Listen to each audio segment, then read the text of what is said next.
اگر آپ چاہتے ہیں کہ آپ کی قربانی کا گوشت خراب نہ ہو، یعنی فریج بھی نہ ہو، تو پھر بھی اس کے باوجود آپ کا گوشت جو ہے وہ تر و تازہ رہے، تو بہت ہی ایک سادہ سا طریقہ کار ہے کہ اپنی نیتوں کو ٹھیک کریں اور حقداروں تک،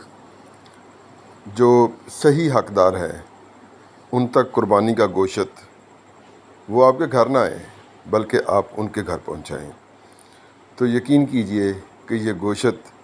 قیامت تک بھی، یہ جو گوشت ہے آپ کا، کبھی خراب نہیں ہوگا۔ آزمائش شرط ہے، اب جب بھی اسے کر کے دیکھیں گے تو آپ کو لطف بھی آئے گا، اور آپ کا یہ جو قربانی کا دیا ہوا گوشت ہے یہ کبھی بھی خراب نہیں ہوگا۔ تو اس لیے اس پیغام کو یاد رکھیں اور اللہ کا شکر ادا کریں کہ آپ کو قربانی کا موقع ملا۔